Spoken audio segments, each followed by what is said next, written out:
Salut les joueurs! Salut les joueurs! Je suis en compagnie de Vincent, vous connaissez Vincent Mathieu, l'auteur de Cats, Miaou Miaou. Allez, c'est parti! Cats, c'était venu comment? Alors Cats, au départ c'était quelque chose que j'ai fait pour des rôlistes trentenaires qui étaient jeunes parents, qui n'avaient pas beaucoup de temps et qui voulaient être dans un univers simple, parce que c'est le monde de tous les jours, et fun, parce qu'on avait le temps de ne faire que des petites parties et il fallait que ça soit marrant très vite en fait. Et de patte en griffe, ça en est arrivé à ça en fait, un jeu complet qui a été publié par Black Book pour une deuxième édition en 2021. 2021 déjà? Et oui, déjà. Bon, une troisième édition peut-être?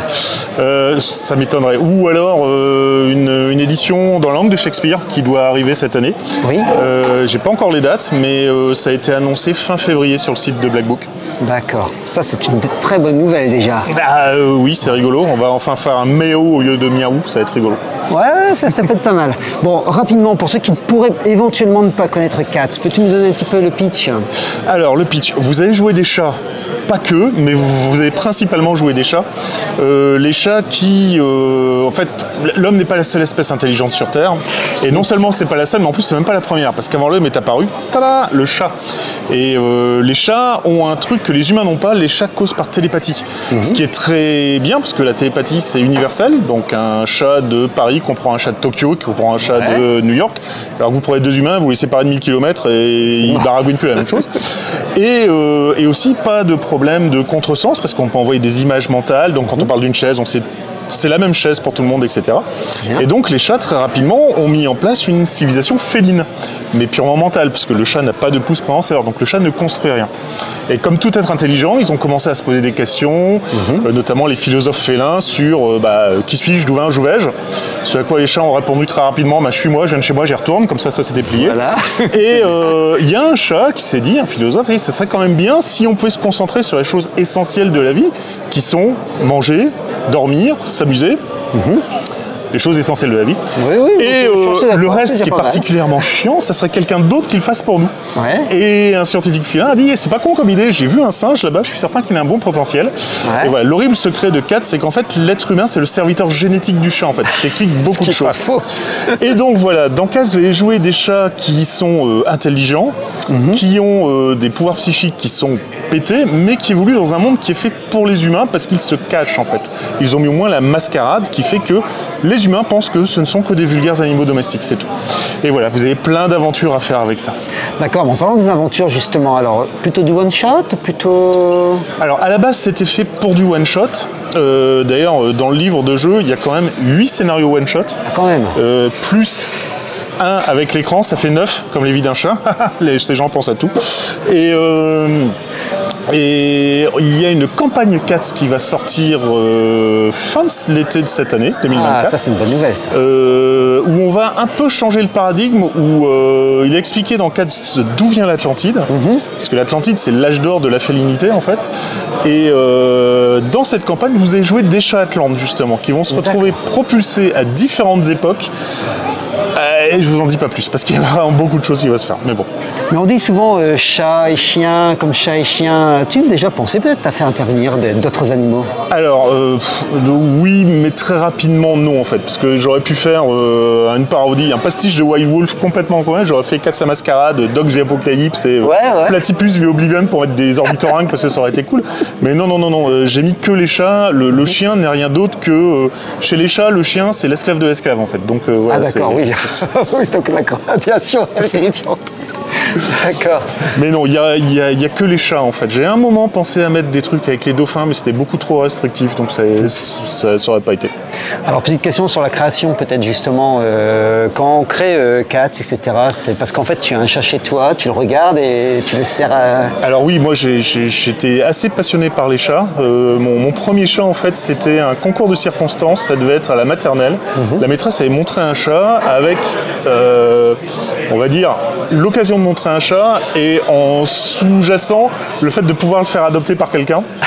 Et donc je suis revenu à la maison en disant ouais, j'ai vu un chat, c'est trop bien, est-ce qu'on peut l'avoir? Et les parents bêtement ont dit bah écoute, allez, c'était le premier de la classe, t'as le chat. Bah voilà, donc quand vous êtes parent, ne faites jamais de paris stupides comme ça, parce que les enfants sont très étonnants. Donc suffisamment motivé, j'ai réussi à avoir le chat qui s'appelait Antigone à l'époque. D'accord. Et j'ai toujours adoré les chats parce que j'ai toujours aimé ce côté de le chien te donne un amour inconditionnel tout le temps, mais une fois que c'est donné, c'est à vie, quoi. Tandis que le chat, t'as toujours l'impression que c'est tous les jours, t'es obligé de renouveler le truc, quoi. Tous les jours, on se connaît, tu fais quoi chez moi, etc. Donc il y a ce truc-là, j'aime beaucoup chez les chats.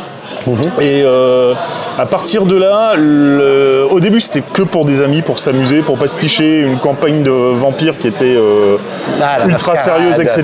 Donc il fallait vraiment faire quelque chose par rapport à ça. Et des amis m'ont poussé à montrer ça à la CJDRA, qui était la convention des jeux de rôle amateurs à l'époque. Donc je suis arrivé la première fois avec un jeu, on joue des chats et c'est tout ce que j'avais.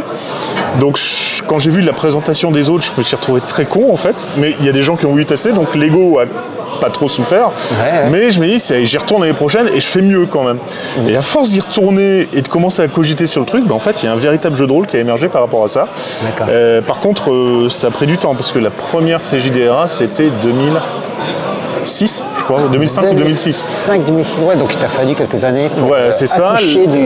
La première édition, c'était 2011, c'était avec les éditions Icar, qui malheureusement n'existent plus.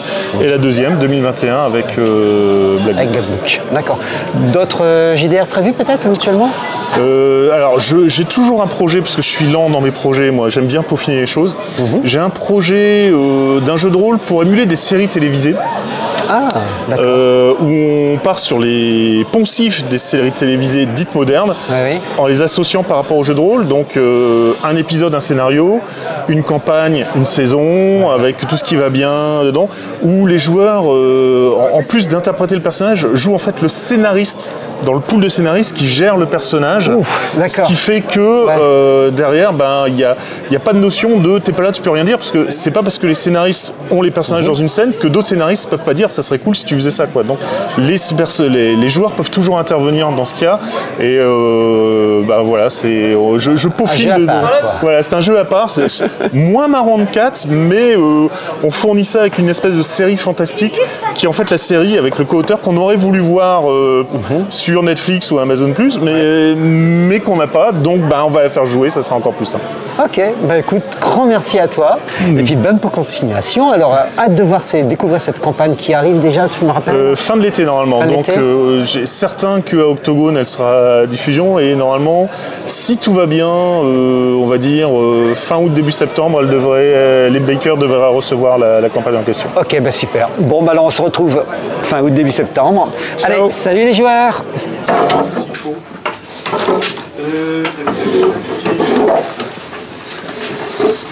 Donc, ça va être... Ça fait longtemps que j'ai pas joué au JDR en fait. Oh, c'est comme le vélo, ça s'oublie pas. Pas si longtemps que ça. Ça fait 2 mois. Voilà. Alors Vincent, là, tu as le privilège en fait d'avoir la plupart de mes joueurs à table. Ah, en plus. Oui, c'est l'équipe dans le jeu de rôle là, ici. Tu as 2 personnes de l'équipe dans le jeu de rôle, la web série aussi. D'accord. Voilà.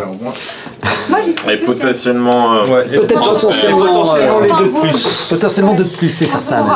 Et étrangement, j'ai l'impression que je risque d'être un méchant du... On a besoin d'un méchant, j'allais t'en parler aujourd'hui. Tu peux faire la sorcière? Pour moi. Je vois, tu veux faire un rôle. Merci, ça va.